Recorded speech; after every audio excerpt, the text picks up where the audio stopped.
ce Lab Santé de Midi Libre consacré aux innovations en termes de dépendance. Pour parler de ce sujet ô combien d'actualité, car les chiffres sont édifiants, il y a actuellement 800 000 personnes dépendantes en France et les projections sont de 1,4 million de personnes en 2040. Nous sommes accueillis dans un EHPAD, les Monts d'Aurel, un établissement du groupe Orpea qui a aidé à Midi Libre à rassembler ce plateau d'experts. Et je vous invite tout de suite à tomber votre masque puisqu'on a tous notre passe sanitaire. Je pense que pour la fluidité des débats, ce sera beaucoup plus agréable. Monsieur Carpentier, vous êtes directeur régional du groupe Orpea. Peut-être pour commencer, faites-nous une petite présentation de vos établissements. Très bien. Bonjour, merci beaucoup. Donc effectivement, je suis Hervé Carpentier, le directeur régional. Alors, le retour est un peu en décalé. Merci beaucoup de me laisser la parole. Tout d'abord, on est très heureux de réaccueillir du public dans nos EHPAD. Je crois que c'est vraiment un point important pour nous à l'issue de cette pandémie. Et je tiens à dire un grand merci à nos équipes et aux résidents qu'on accueille, parce que tous ont été aussi très favorables pour se vacciner, ont été très courageux pour attendre pendant de longs mois. Et aujourd'hui, on est vraiment excessivement heureux, très chaleureusement content de vous accueillir au sein de cette résidence. Donc, pour vous parler du groupe Orpea, le groupe Orpea aujourd'hui, c'est un groupe qui est spécialisé dans la dépendance, la prise en charge de la dépendance. On a plusieurs métiers. On a les maisons de retraite, bien évidemment, donc avec la marque Orpea. On a la prise en charge, que ce soit en secteur psychiatrique ou en soins de rééducation, avec la marque Clinéa. On a une clinique juste à côté ici. Et on a aussi désormais une prise en charge qui est offerte à domicile avec les marques ADAP et Domidom. On a une 5e marque qui arrive aussi dans la prise en charge de la dépendance, qui est les résidences-services avec la société Naoma, voilà, avec laquelle on a environ une 30aine d'ouvertures de résidences-services sur les prochains mois. Voilà. Au sein du monde, le groupe Orpea est réellement presque une start-up, parce qu'on a un niveau de croissance énorme. Et c'est pour ça qu'aujourd'hui, on est aussi heureux de faire ce Lab Santé.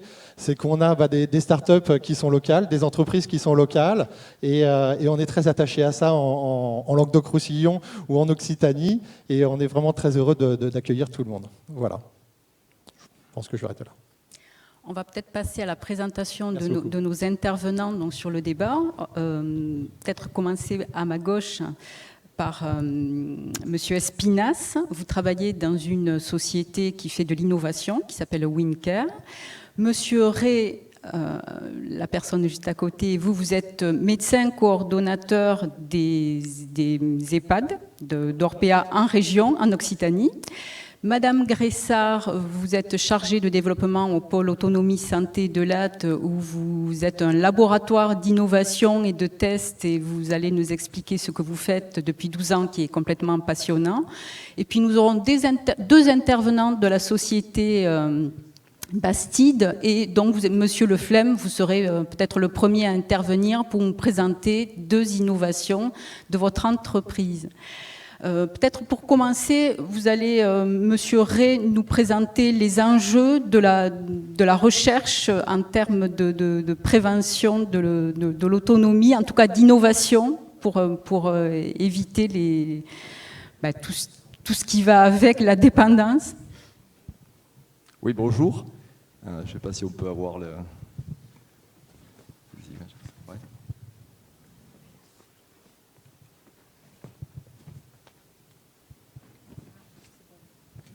C'est pas ça. Je suis où?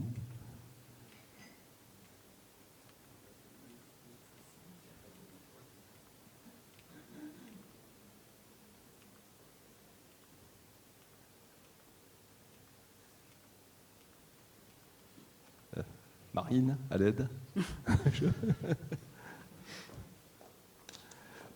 Écoutez, en attendant que la technique me suive, je vais quand même essayer de commencer. Voilà. Donc moi, je voudrais bien repositionner. On est dans l'innovation, on est dans les nouvelles technologies. Je voudrais bien positionner ça dans l'évolution de la gériatrie actuelle. À savoir, toutes ces innovations, ça va être pour nous un plus. On va essayer d'améliorer la prise en charge de la dépendance, mais ça ne va pas bouleverser le fond de notre métier. Notre métier, c'est la bientraitance, c'est s'occuper des gens, on est dans l'humain. Tout ce qu'on va nous présenter par ailleurs, et Dieu sait si c'est important, et on en reparlera, ça va être du bonus, ça va être du plus par rapport à ce qu'on sait faire. Alors moi, je vais vous parler un tout petit peu de la dépendance, parce qu'il y a deux grands axes. Un, il faut la prévenir, et deux, il faut savoir améliorer sa prise en charge. Alors, tout va partir d'un constat que vous connaissez, je vais faire juste un rappel. On sait très bien, si on suit tous les indicateurs importants ces dernières décennies, qu'on a été très efficace sur l'amélioration de l'espérance de vie. Progressivement, on a vu l'espérance de vie s'accroître ces dernières décennies. Par contre, un constat, c'est qu'on n'est pas bon sur l'espérance de vie en bonne santé. Et ça, c'est un constat de la gériatrie. La gériatrie est une médecine récente. Elle a été reconnue spécialité il y a très peu d'années. Voilà. Donc on est vraiment en pleine progression. Alors si on reprend un peu l'historique de la prise en charge gériatrique, il y a 40-45 ans, notre basique c'était, il y avait une maladie et on traitait la maladie. Et puis dans un deuxième temps est apparu l'EGS, l'évaluation gérontologique standardisée, qui a permis aux médecins d'intégrer cette pathologie dans la pathologie globale de la prise en charge d'un résident. Ça a été la deuxième étape. La troisième étape, ça a été l'apparition des critères de Fried. Alors, les critères de Fried, sur des questions très très simples, permettaient de définir des personnes dites robustes, des personnes préfragiles et des personnes en état de fragilité. Et ça, c'est le cheminement vers la dépendance. Je vous donne un exemple très simple. Vous avez une fracture du col du fémur. Si vous êtes quelqu'un de robuste, ben vous allez récupérer ad integrum. Vous allez retrouver votre état de santé naturel, habituel. Si vous êtes préfragile, c'est le syndrome de la marche. C'est-à-dire que quand vous perdez une marche, ben vous ne la regagnez jamais totalement. C'est le syndrome de l'escalier. Donc, si vous êtes préfragile, ben vous allez récupérer, mais vous aurez des petites séquelles. Vous serez un peu amoindri. Et si vous êtes fragile, il y a de fortes chances pour que la fracture du col du fémur fasse de vous quelqu'un de dépendant. D'où l'intérêt, si vous voulez, l'évolution de la gériatrie, de dire, ben finalement, on va essayer de dépister les pathologies à un stade de préfragilité, parce que ça, c'est un stade qui est réversible. Le jour où la dépendance existe, on la prend en charge le mieux possible, comme on verra, mais néanmoins, on est dans une phase inéluctable d'évolution. Alors, la fragilité, moi qui fais partie de l'école gérontologique toulousaine, on en est un petit peu fiers parce que finalement c'est Toulouse qui a beaucoup travaillé sur le concept de la fragilité. Comme ça, c'est mieux ? Ah pardon, excusez-moi. Donc on a beaucoup travaillé sur le concept de la fragilité et je vous donne un exemple, c'est très simple. C'est un outil que tout le monde peut utiliser. Ça se base, il y a 5 questions très simples. Est-ce que le patient vit seul ? Avez-vous perdu du poids de façon involontaire au cours de ces 3 derniers mois ? Avez-vous des difficultés à vous déplacer ? Avez-vous des problèmes de mémoire ? Est-ce que votre vitesse de marche s'est ralentie ? Sachant que la base, c'est à peu près 4 mètres pour 4 secondes. Voilà, vous voyez que sur des questions très très simples, il suffisait qu'une de ces questions, vous y répondiez oui, pour qu'automatiquement on déclenche un suivi et une surveillance particulière. Et ensuite, une étape a été franchie avec l'apparition. Ah ben voilà, génial. Voilà, donc on peut peut-être passer à la suivante.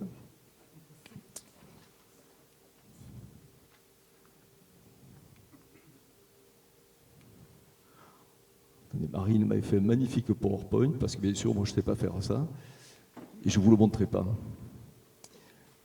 Voilà, donc ça je viens de vous en parler, c'était les 5 questions très simples, et c'est le concept de fragilité de l'école toulousaine. Voilà, et un stade de plus, ben ça s'est internationalisé, puisque ICOP, qui est un programme mondial managé par l'ARS sous l'égide du Gérontopole de Toulouse, ICOP est en fait une application numérique que vous pouvez télécharger sur votre téléphone et qui en fait a quelque chose de révolutionnaire. C'est dommage parce que la pandémie que nous venons de traverser a effacé un petit peu, mais on va y revenir, Tout ça, on va le diffuser. Chacun d'entre nous, on aura, à partir de 65 ans, si on le veut bien, un outil qui nous permettra de diagnostiquer, de savoir si on est fragile ou pas, Et si on est fragile, qu'est-ce qu'il faut faire pour ne pas petit à petit s'aggraver et tomber dans la dépendance? Donc Alors, on peut s'approprier nous-mêmes notre propre réflexion sur nos risques de dépendance. On n'est pas obligé d'arriver en EHPAD pour faire un constat. Absolument.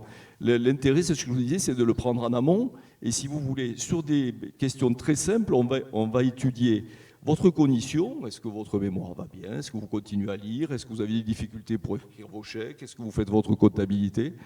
Votre mobilité, est-ce que vous allez faire vos courses tout seul? Est-ce que vous montez des escaliers? La nutrition, est-ce que vous mangez bien? Est-ce que vous faites vos courses? Est-ce que vous mangez de tout?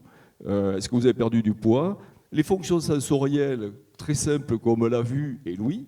Et donc ça nous renverra vers cette prise en charge aussi importante d'une personne âgée. Si elle y voit bien, si elle entend bien, c'est quand même beaucoup mieux.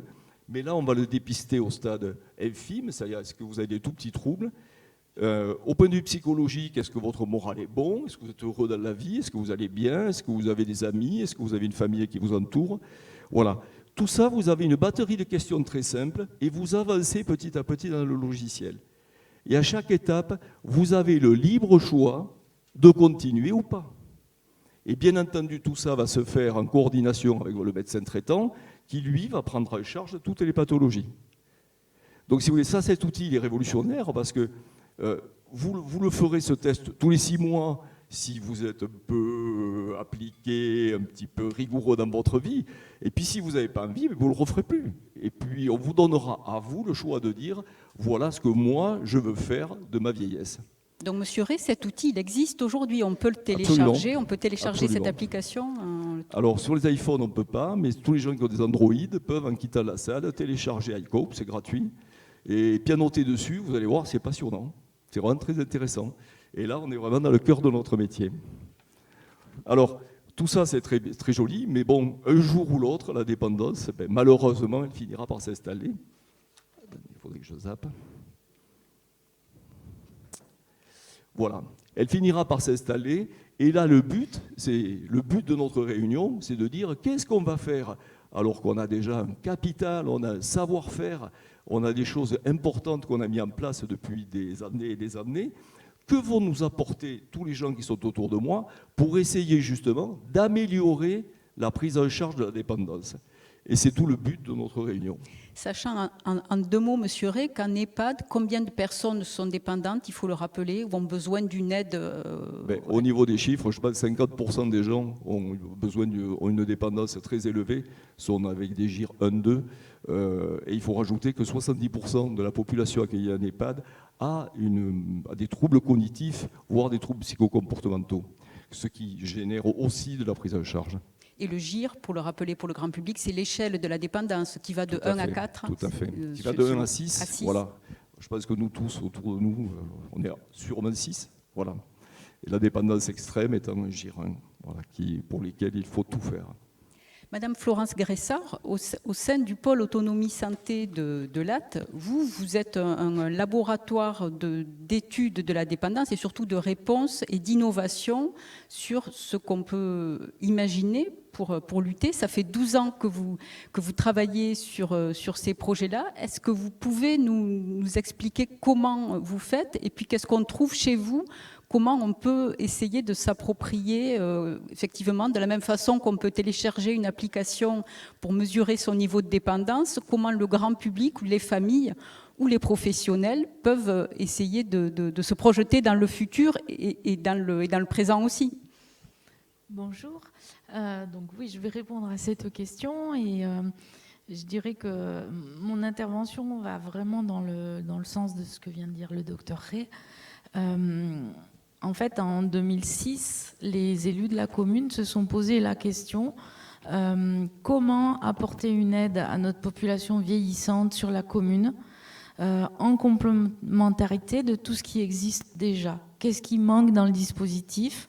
Donc l'idée, ça a été d'inventer un système pour que les solutions techniques et technologiques puissent être intégrées dans le processus en fait, de prise en charge et de maintien de l'autonomie des personnes.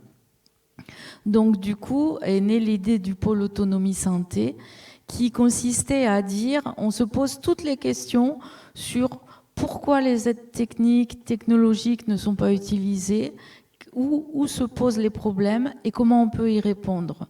Donc concrètement, en fait, on a créé depuis 2009, donc ça y est, je vous ai mis un petit historique que je ne vais pas détailler puisque ça serait beaucoup trop long. Mais en fait, comment faire en sorte que les solutions techniques arrivent en complémentarité de tout l'accompagnement dont parlait le docteur, pour faire en sorte que l'autonomie se persiste et se maintienne le plus longtemps possible. Donc en 2009, en fait, les élus, on a décidé de créer un centre d'information et de conseil sur les solutions techniques. L'idée, c'est de permettre à toute personne, particulier ou professionnelle, d'avoir une information neutre et gratuite sur les solutions techniques. Donc concrètement, c'est un service ouvert à tout public du département de l'Hérault, puisqu'on l'a créé avec le soutien du département de l'Hérault.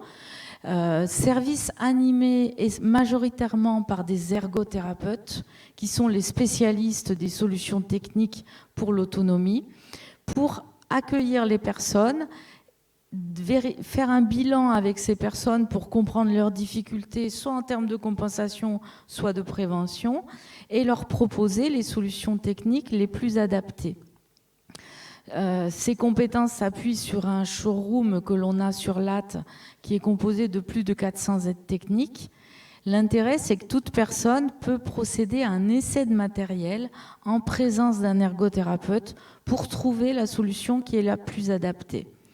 Donc concrètement, sur une année classique, on ne va pas parler Covid, on accueille à peu près 2000 personnes par an que l'on accompagne dans ce choix, dans ce parcours pour accéder à la solution technique qui va répondre à ces difficultés. Donc ça, c'était en 2009.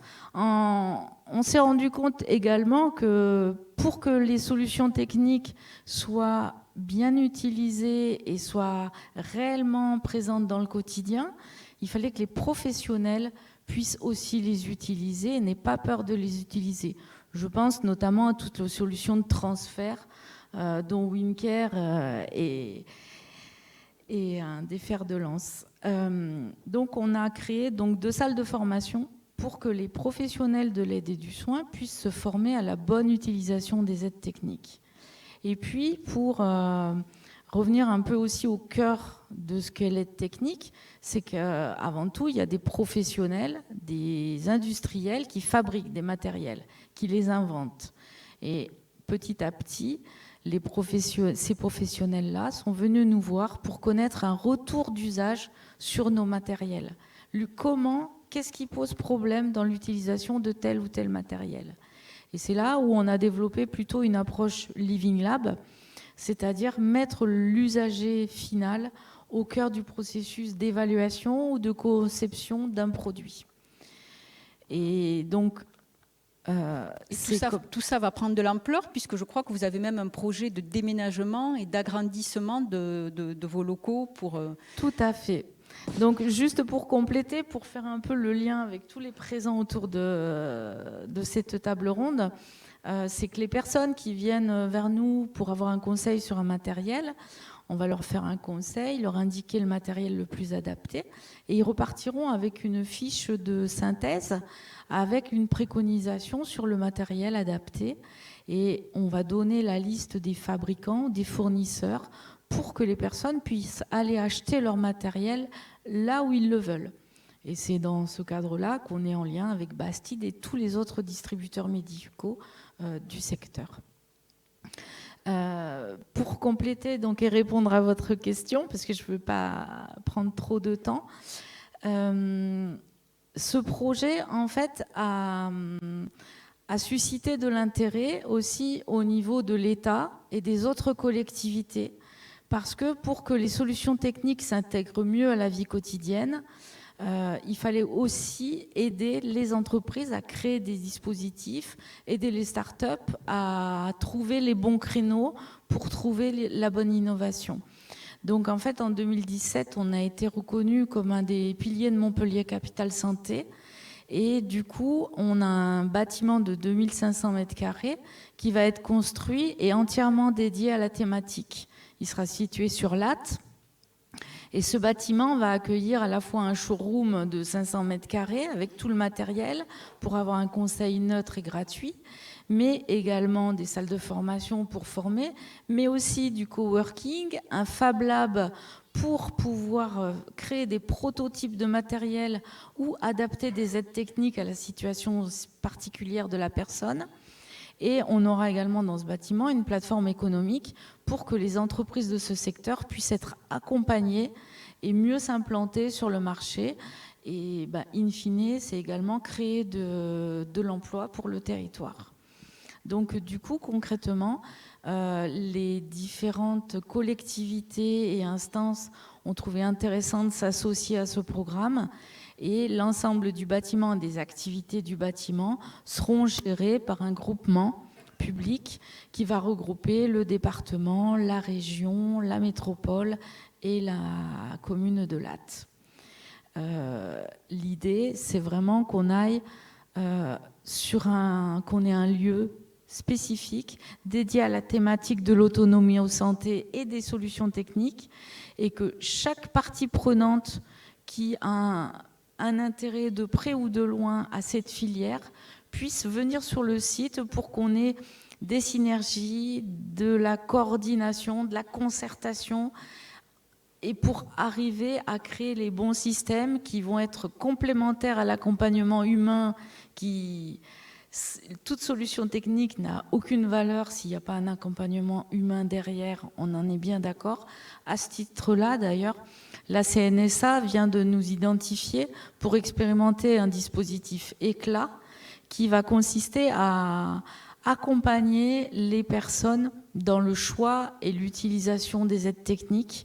Donc c'est une expérimentation sur 2 ans pour déterminer dans quelle mesure la sécurité sociale ne pourrait pas s'approprier ce dispositif et financer un modèle d'accompagnement pour le choix et l'appropriation des solutions techniques. Pour la présentation, je pense qu'on a bien compris l'ensemble. Je pense qu'il est important aussi de voir très concrètement comment travaillent des sociétés sur l'innovation qui sont présentes dans votre pôle, qu'on a la chance d'avoir sur le territoire. Et dans les sociétés, on a aussi la chance d'avoir des sociétés qui innovent sur notre territoire. Et donc, il est peut-être opportun de voir avec Monsieur Espinas, qui est de la société Wincare, qui est installée dans le Gard, qui travaille sur des housses connectées. Vous allez nous expliquer comment on les utilise, quel intérêt elles peuvent avoir en termes de prévention d'une plus grande dépendance et peut-être de confort de personnes qui sont déjà en situation de fragilité. Merci déjà de me donner la parole. Philippe Espinas, donc je suis en charge des affaires réglementaires et médicales pour le groupe Wincare. Wincare, c'est une entreprise, c'est un groupe, alors le nom est paraît assez anglais, mais c'est une société française au départ. C'est un conglomérat de sociétés de PME qui avait la certitude qu'il fallait savoir associer l'ensemble des aides techniques pour pouvoir être beaucoup plus accompagnant. C'est-à-dire qu'aujourd'hui, ce que l'on propose, c'est plutôt des solutions prophylactiques, des solutions thérapeutiques, dans le domaine de la personne âgée, de la personne handicapée.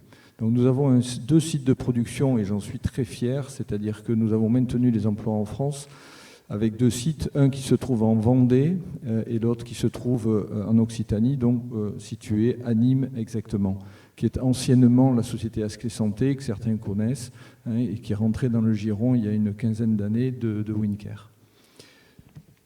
Donc parlez-nous d'Oscar. J'arrive, mais c'était important de le situer parce qu'on est sur une conception et développement français. C'est un dispositif médical. Dispositif médical, ça en dit beaucoup puisqu'on est tenu de respecter une réglementation très précise, réglementation européenne, puisqu'elle a évolué, on n'est plus sur des directives et un règlement européen relatif aux dispositifs médicaux. Donc à l'origine, c'est une réflexion qu'il y a eu concernant les conséquences sur les chutes, puisqu'il est il est commun de considérer que M. Ray l'a rappelé il y a quelques minutes, c'est qu'il y a associé à une forte mobilité une accélération du risque de dépendance et une perte d'autonomie chez ces personnes donc qui ont chuté en fait. Et il y a une corrélation très étroite qui a été faite entre le temps de passage au sol et la perte d'autonomie.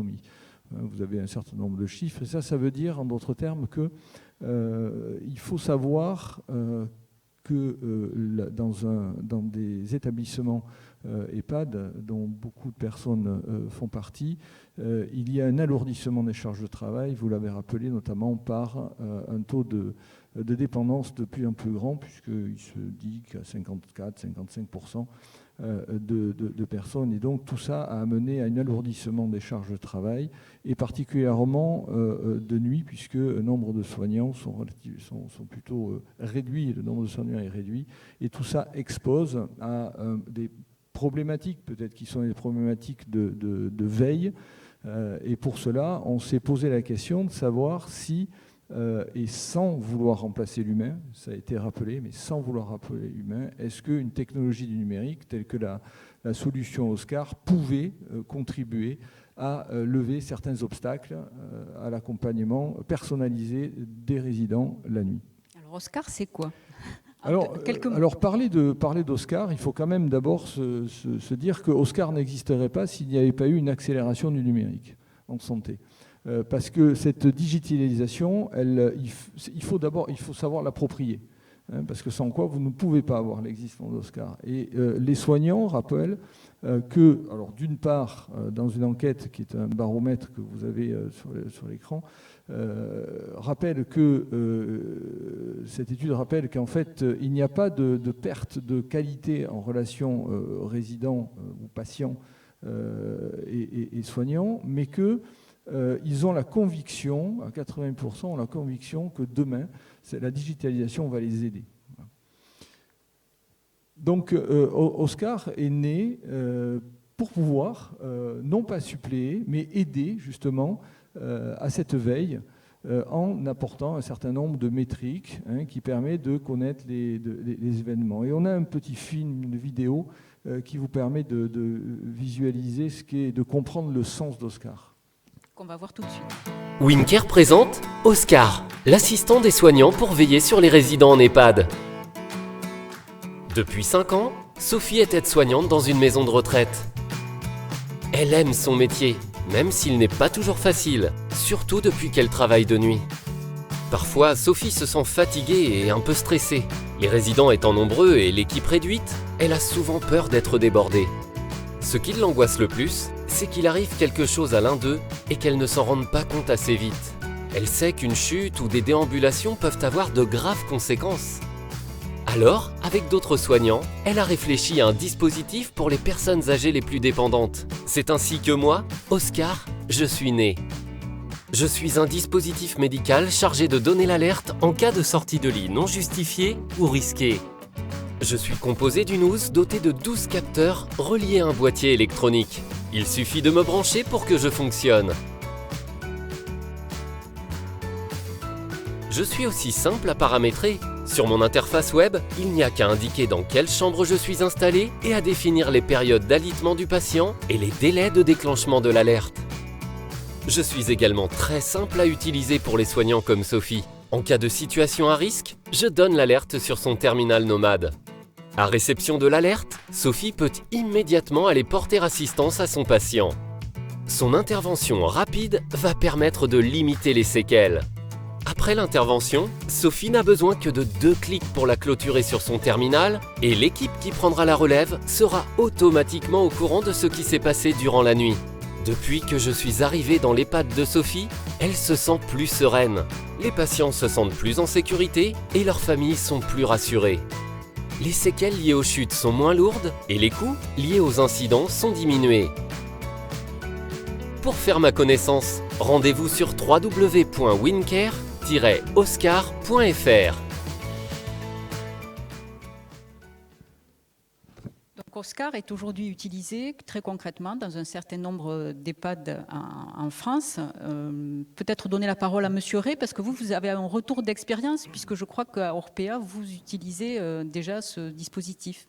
Oui, merci. Pas grand-chose à rajouter sur la présentation là, qui est très bien faite. Vous avez bien saisi un petit peu le fonctionnement. Nous, on a un retour d'expérience parce qu'on l'a mis en place, on l'a développé sur pas mal de sites.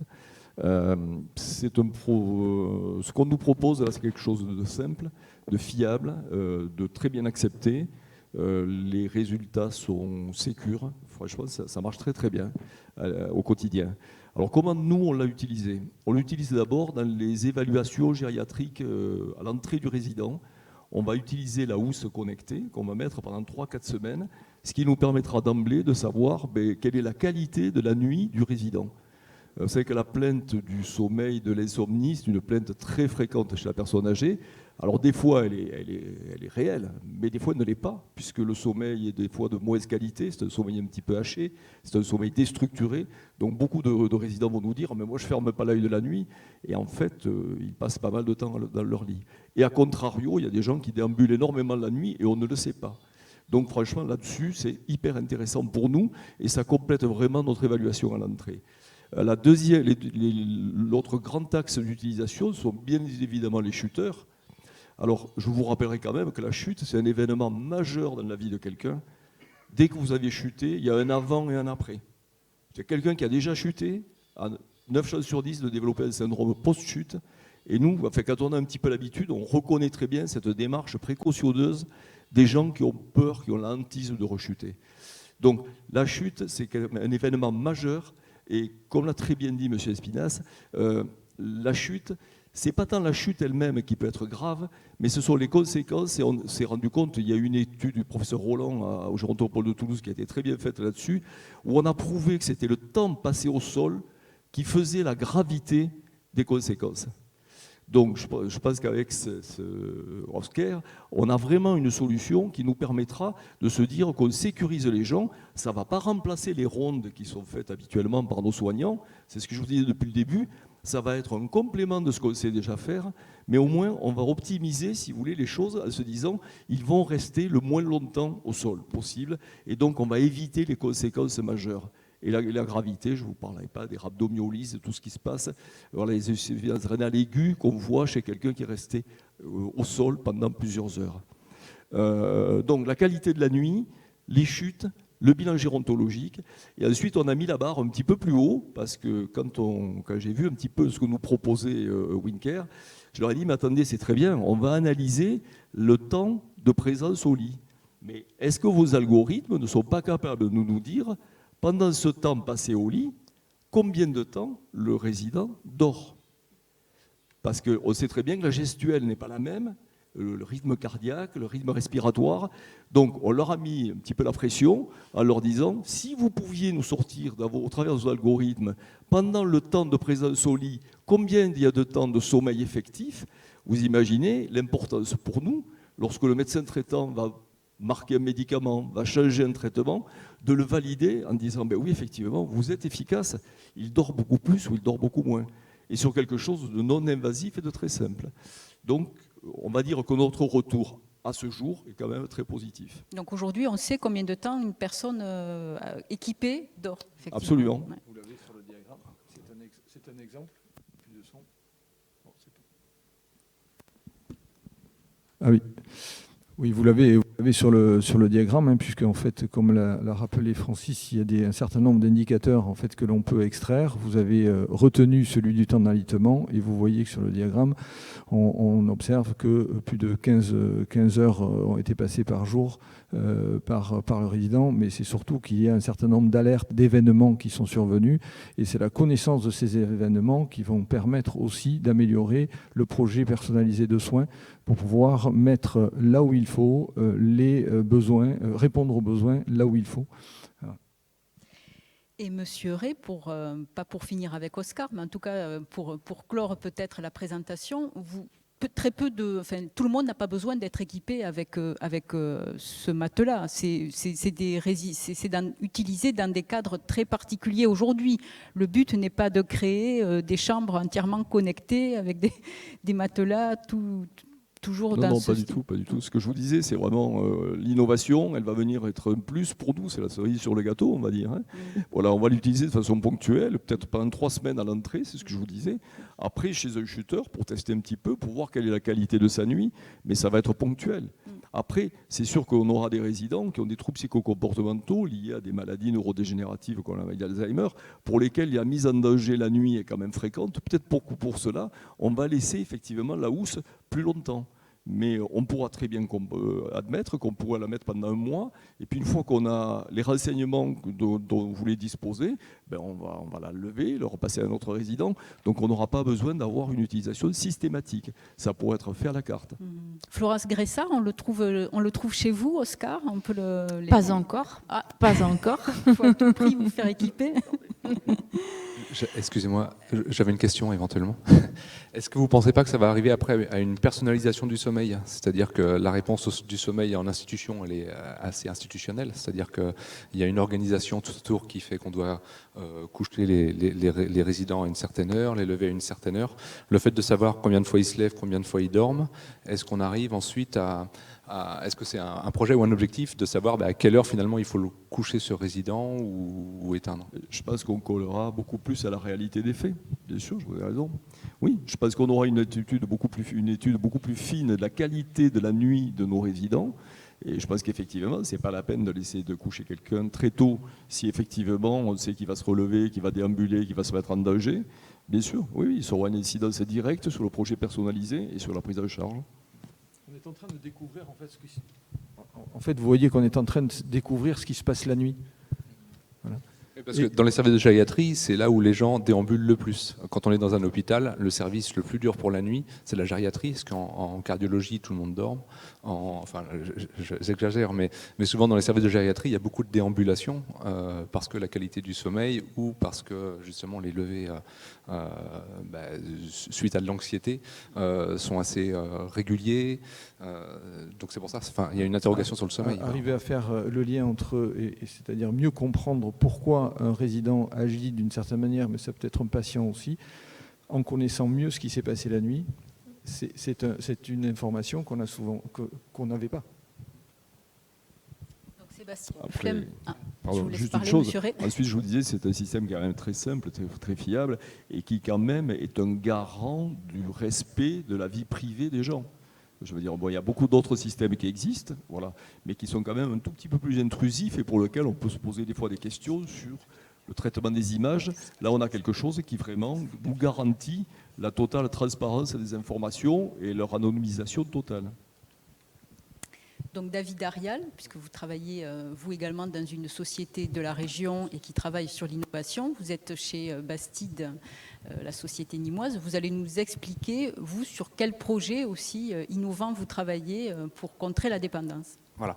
Alors, merci pour la présentation. Je m'étais permis d'intervenir. Je suis ergothérapeute aussi de formation.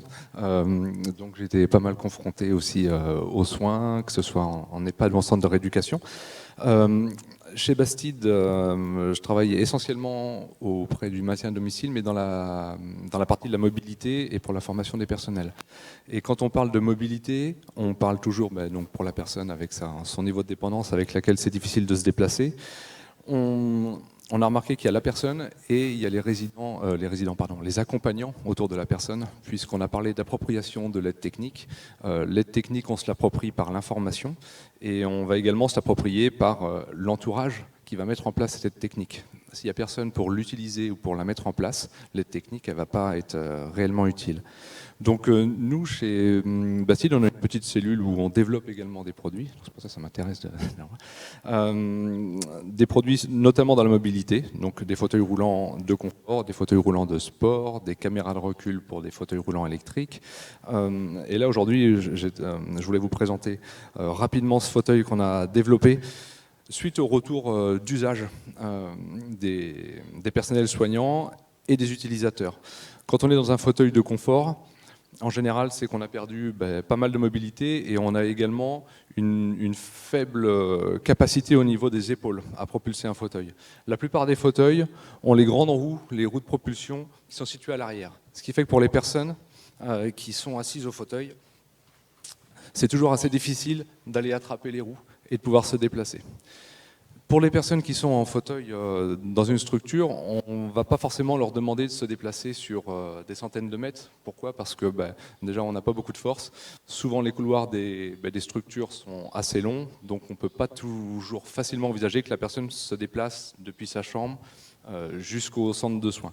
Par contre, qu'elle puisse se diriger seule avec des gestes simples et faciles, c'est ce qu'on a essayé de retravailler.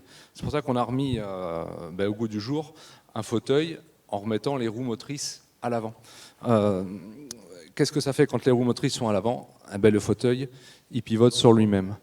Le centre de gravité de la personne, il est porté par les roues motrices, et du coup, ça rend un fauteuil maniable. Donc c'est maniable pour la personne au fauteuil, pour qu'elle puisse s'orienter dans son environnement, donc dans sa chambre, s'orienter vers la fenêtre, s'orienter vers la porte, mais c'est aussi maniable surtout pour les personnels soignants et les accompagnants.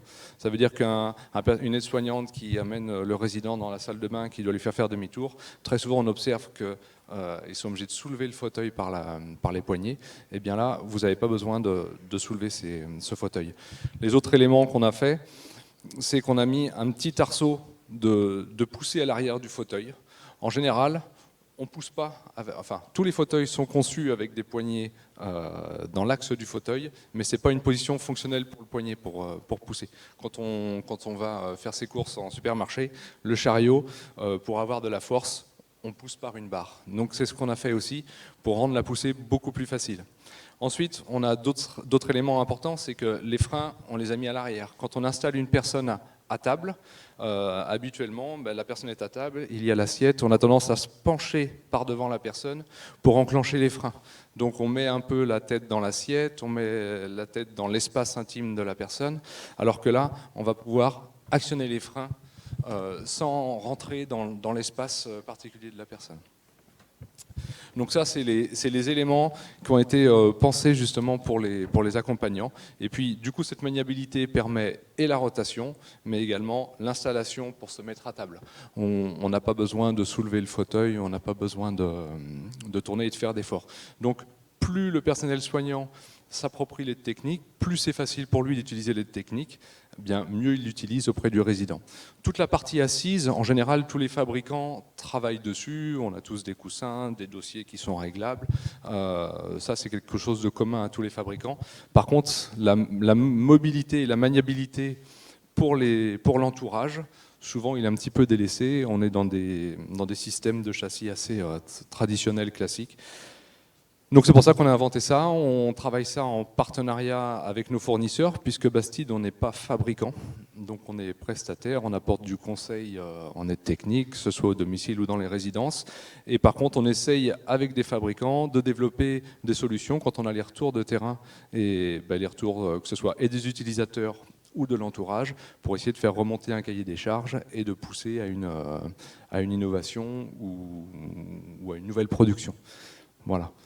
Madame Gressard, vous allez peut-être pouvoir nous dire, la question de la mobilité, c'est la première dépendance, c'est le premier souci qui se pose. C'est un motif de consultation important dans notre service.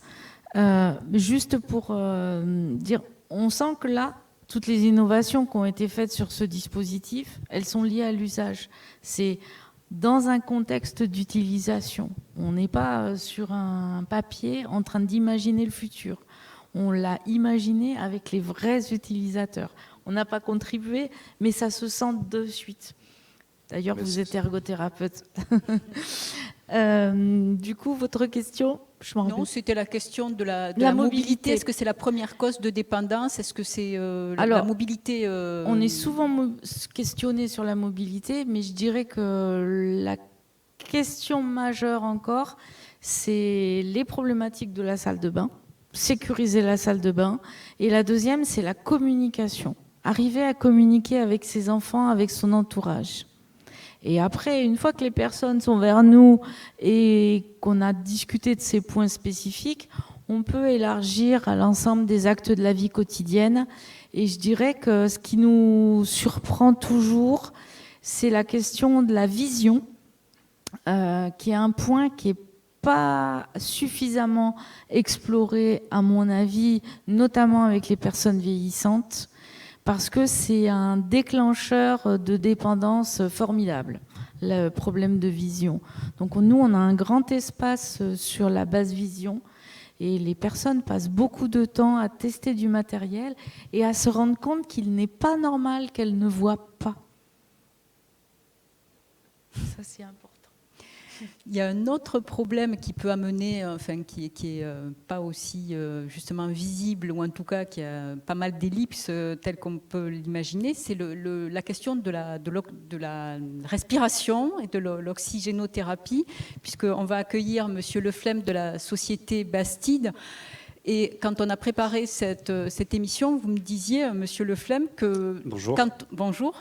Quand on respire mal, enfin, quand on a des problèmes de respiration, ça peut aussi permettre, en détectant ça, d'éviter des chutes, de prévenir des troubles cognitifs. Donc ça va bien au-delà qu'un simple problème pulmonaire. Oui, exactement. Donc on s'est intéressé au sommeil et j'aurais un petit mot à dire sur le sommeil, justement, c'est important. Nous, chez Bastide, en fait, notre volonté, c'est vraiment de prendre soin des patients et des résidents. Et on est en partenariat avec le groupe Bastide le groupe Orpea depuis de nombreuses années. On travaille justement dans l'innovation de la prise en charge des résidents et on rend accessibles les examens qui peuvent être faits dans un cabinet de pneumologie ou dans un hôpital au sein de l'établissement. On amène des dispositifs comme ce que je vous ai amené aujourd'hui, que je vais vous présenter rapidement, qui permettent de réaliser des examens avec le personnel soignant, donc le médecin co, le médecin traitant ou l'infirmière, qui pourraient réaliser des examens tels que le gaz du sang, avec un appareil comme celui-ci. Je veux bien, oui. Ou l'appareil, à la limite, c'est plus simple. Merci. Voilà, exactement, ça passe les slides en même temps. Donc c'est un petit gazomètre portable, excusez-moi pour la voix, un petit gazomètre portable qui permet de réaliser un examen de gaz du sang au chevet du résident, tout en étant le moins invasif possible, en récupérant quelques gouttes de sang au lobe de l'oreille pour faire un prélèvement et faire analyser ce système-là directement par l'appareil. Donc on a les échanges gazeux, sans pour autant nécessiter un déplacement et une consultation chez un spécialiste. Voilà, c'est pour que ce type d'examen puisse être disponible dans l'établissement sans mobiliser les résidents. L'objectif, c'est de pouvoir permettre d'accéder à une prise en charge que le résident a besoin, une prise en charge notamment d'oxygène, mais permettant la mobilité et la déambulation. Parce que souvent, on a des résidents qui sont sous traitement d'oxygénothérapie et qui sont malheureusement dans leur chambre avec leur dispositif qui les rend un peu emprisonnés de la chambre parce qu'ils ne peuvent pas accéder à l'extérieur. Pour accéder à l'extérieur, il faut une prise en charge plus complexe qui nécessite cet examen-là, et notamment l'avis d'un pneumologue. Donc on peut imaginer demain, grâce à ces dispositifs, travailler en téléexpertise ou télémédecine en lien avec le pneumologue ou le centre hospitalier pour avoir la bonne prise en charge. Ça se fait déjà, vous dites on peut imaginer demain, il y a déjà des expérimentations qui sont faites? Alors oui, exactement. On travaille dans de nombreux établissements où on crée un lien, quand le lien n'est pas créé, avec la pneumologie libérale ou la pneumologie hospitalière. Et ces examens sont une preuve en fait vraiment importante pour les spécialistes de besoin en traitement d'oxygénothérapie. Et on favorise, je vous montrerai après les différents systèmes, on favorise au maximum la mobilité des résidents, parce qu'on sait que comme une chute par exemple, effectivement, après il y a une appréhension quand on a aussi des besoins d'oxygène et qu'on ne peut pas déambuler librement ou qu'on ne peut pas juste sortir de la chambre pour aller sur des animations, des dîners, déjeuners dans l'établissement ou même rencontrer sa famille ou accéder aux extérieurs par exemple.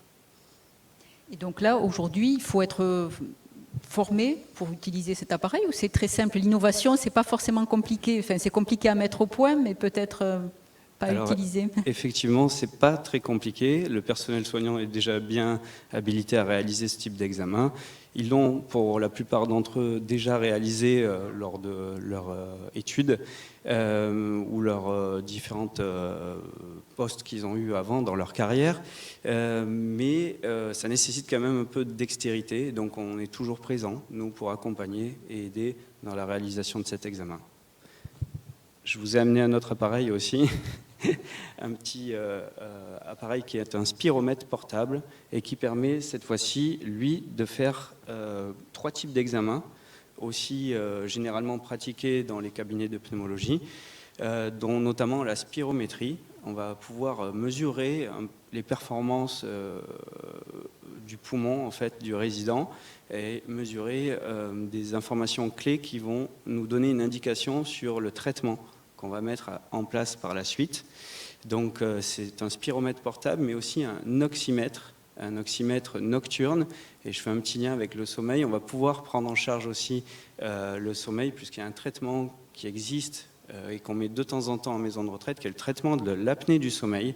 Et il y a pas mal de résidents qui sont concernés, et c'est notamment grâce à cet appareil qui nous donne l'activité, la fréquence cardiaque, qui nous donne la respiration en fait pendant la nuit du résident. On va pouvoir avoir une indication sur la qualité du sommeil, et si le patient a par exemple un syndrome d'apnée du sommeil, dans la prise en charge, il y a des améliorations significatives quand c'est pris en temps conforme.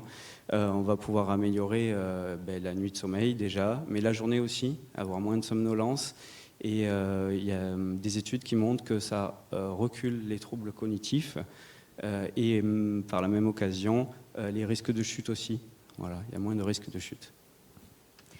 Monsieur Ray, qu'est-ce que vous diriez, vous, qu'il manque aujourd'hui ? On a vu un certain nombre d'innovations aujourd'hui. Il y a beaucoup de technologies et parfois c'est très pratique et très, très concret. Qu'est-ce qui manque aujourd'hui ? Sur quoi il faut innover ? Quels sont les besoins des résidents et des personnes qui travaillent dans les EHPAD ? Je crois que la dépendance, elle est multifactorielle. Et donc tous les secteurs d'activité, on vient déjà d'avoir quelques-uns, et vous avez vu qu'il y a quand même au niveau du sommeil, tout le monde en parle. Là. On en parle parce qu'on s'est rendu compte que le sommeil, c'était quelque chose de fondamental, mais même chez nous. Le sommeil, c'est la grande machine à laver du cerveau. Pendant l'activité de rêve, le cerveau, il va remettre de l'ordre dans ses structures, il va réaménager, il va faire marcher son hippocampe, il va réactiver ses zones de mémoire profonde.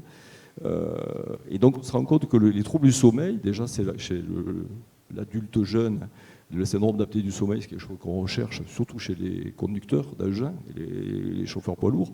Et chez la personne âgée, c'est très délétère. Déjà, ils ont une souffrance cérébrale chronique de par toute leur pathologie.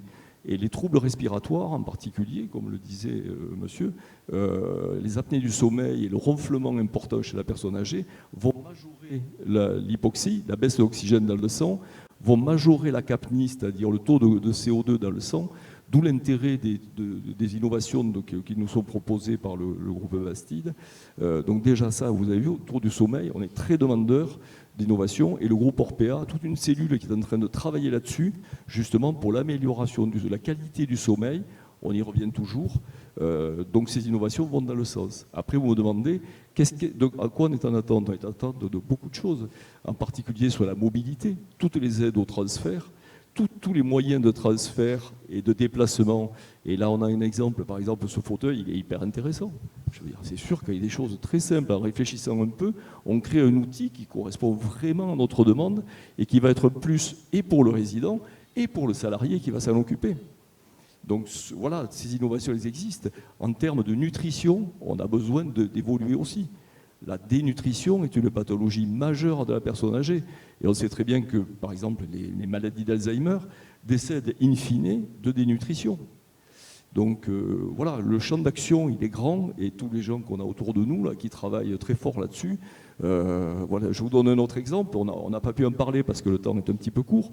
On a travaillé aussi sur des capteurs d'humidité.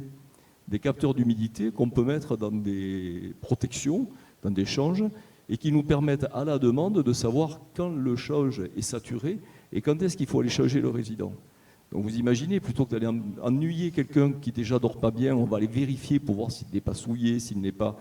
Un petit capteur qui va vous donner, pareil, un renseignement sur un terminal en vous disant « c'est le moment d'aller changer monsieur Untel parce que son change est saturé ». Voilà, c'est une prévention au niveau des escarres, c'est une amélioration du confort, c'est une sécurité. Voilà, des exemples comme ça, on peut en multiplier. Il y a une cellule innovation au sein du groupe Orpea qui ne travaille que sur ça, à l'échelon national, à l'échelon international, pour justement aller chercher toutes ces innovations. Chez Winker, chez Bastide, vous travaillez sur quoi ? Vous avez 4-5 projets toujours dans les cartons avant que l'un n'émerge ou reste dans le carton, si ça n'a pas d'utilité? 4-5 projets, non. Pas 4... Excusez-moi, décidément. Je dois avoir des... Ça y est, c'est bon. 4-5 projets, non. Par contre, ce qu'il faut, c'est pas seulement développer, et on s'est félicité d'avoir co-développé avec Orpea la solution que nous avons présentée, Oscar. Par contre, je vais emprunter quelques mots à Madame Salle, que j'ai toujours avec moi. C'est les 4 clés pour installer un système de ce type-là. Elle en parle aussi pour la médecine, pour la télémédecine, parce que nous, au-delà de travailler sur des développements produits, il faut que l'on développe aussi tous les services qui sont autour, entre autres pour pouvoir faire en sorte que les soignants se l'approprient. Il faut les former.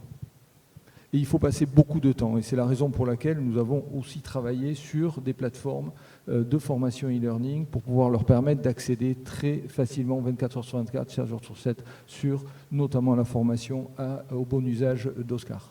Un tutoriel. C'est un tutoriel. Voilà. Donc moi je voudrais rappeler 4 éléments. 1, il faut impliquer tous les acteurs. Ce n'est pas parce qu'il y a 1 ou 2 référents dans un établissement que cela sera suffisant. Deuxièmement, adopter une dynamique collégiale. Ce n'est pas uniquement l'apanage des infirmiers, ce n'est pas uniquement l'apanage des médecins, mais c'est l'ensemble qui doit être, c'est pluridisciplinaire. Former les soignants, je vous l'ai dit, et c'est la raison pour laquelle nous devons, et j'ai un certain nombre aussi d'infirmières qui sont en permanence sur le terrain pour pouvoir accompagner les soignants. Et puis, j'aime bien l'approche de l'établissement d'une relation de compagnonnage. Chaque fois que l'on a des cas comme Francis l'a rappelé, c'est-à-dire des retours d'expérience. Et ces retours d'expérience, il faut savoir les partager. Voilà. Et ça fait partie aussi de ce travail que nous devons faire avant même de penser le développement de notre produit. Mais vous imaginez bien qu'une nappe, et je pense que vous avez un peu abordé certains sujets futurs, parce qu'une nappe de ce type, captorisée, elle va nous permettre aussi d'avoir la possibilité d'aller capter d'autres informations. Mais chaque chose en son temps. Donc la société Bastide, pour finir là-dessus, enfin, sur l'innovation, sur peut-être des choses très concrètes, a beaucoup de projets en cours ou... Tout à fait. Donc on a une cellule aussi innovation chez Bastide. On travaille notamment en partenariat avec Orpea pour les projets de développement.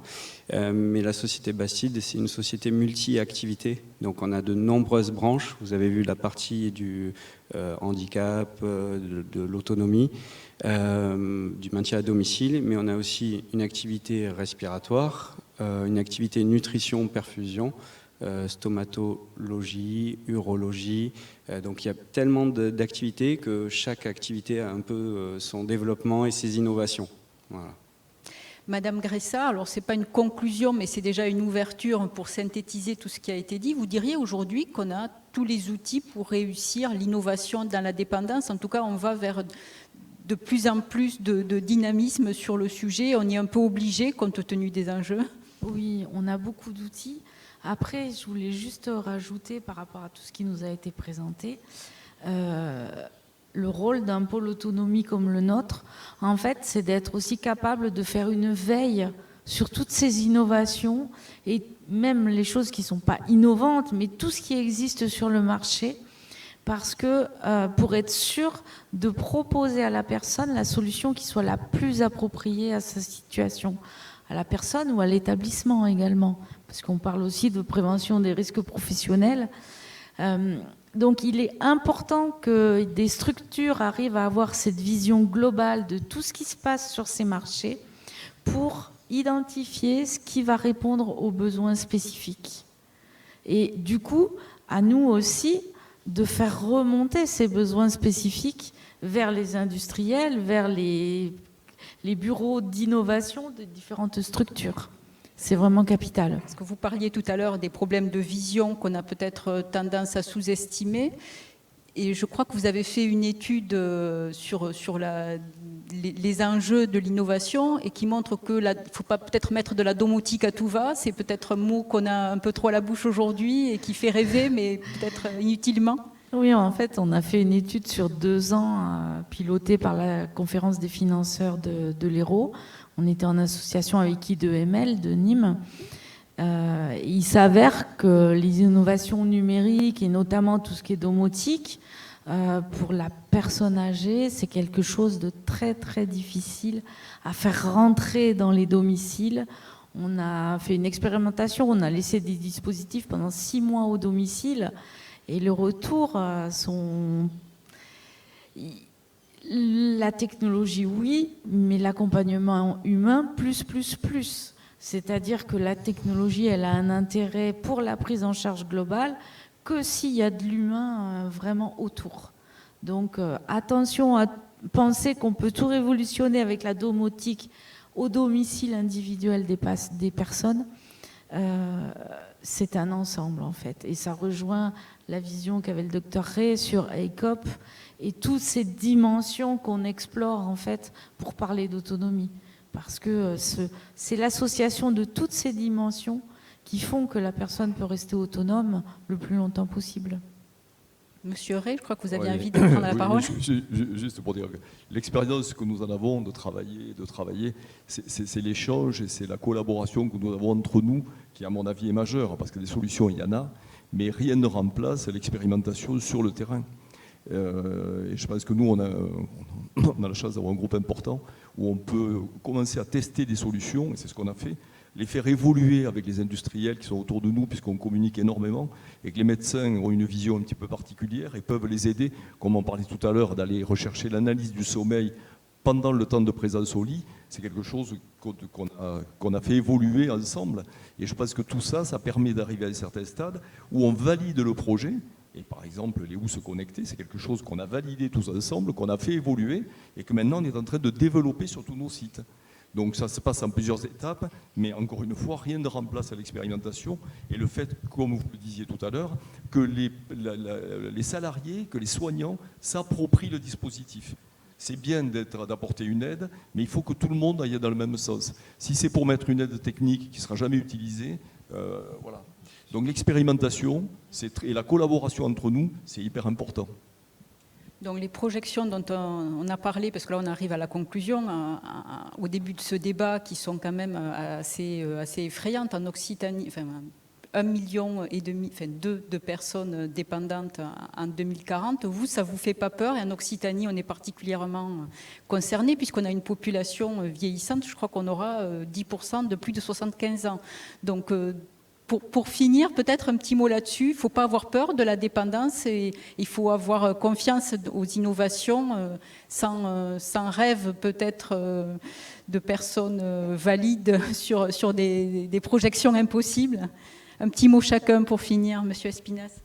Écoutez, moi je crois sincèrement que oui, certes la dépendance, mais moi ce qui m'intéresse c'est de maintenir l'autonomie le plus longtemps possible. C'est une autre manière d'aborder les choses et que la médecine froide ne remplacera jamais la médecine chaude.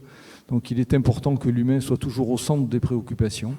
Voilà. Donc l'innovation, elle ne peut pas aller en écartant cette doctrine. Oui, alors moi je ne vais pas sortir de mon sujet qui est médical pour aller sur un terrain plus polémique, je vais m'en abstenir. Tout dépendra des efforts qu'on voudra bien y mettre. Est-ce qu'on est inquiet? Oui. Quand on voit la désertification médicale autour de nous, on est un petit peu inquiet, nous, parce qu'on est frappé de plein fouet. Les médecins viennent quand même beaucoup plus difficilement et de moins en moins dans nos établissements. Donc c'est un problème de demain, ça sera un problème de décision, ça sera un problème de financement. Après les moyens, les aides, les solutions, je pense qu'on les trouvera. L'être humain a montré jusqu'à maintenant qu'il savait réagir face à chaque difficulté. Et une fois de plus, on va y arriver. Mais c'est vrai, vous avez raison, madame, c'est un enjeu majeur de savoir comment on prendra en charge nos aînés demain. Et c'est vraiment demain.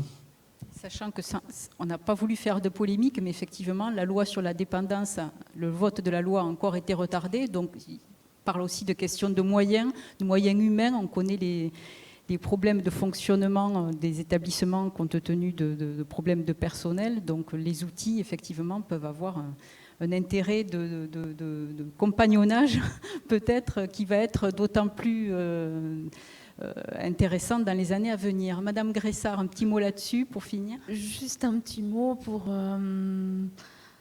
repenser l'autonomie aussi avec l'environnement de vie de la personne et puis son environnement humain, que ce soit...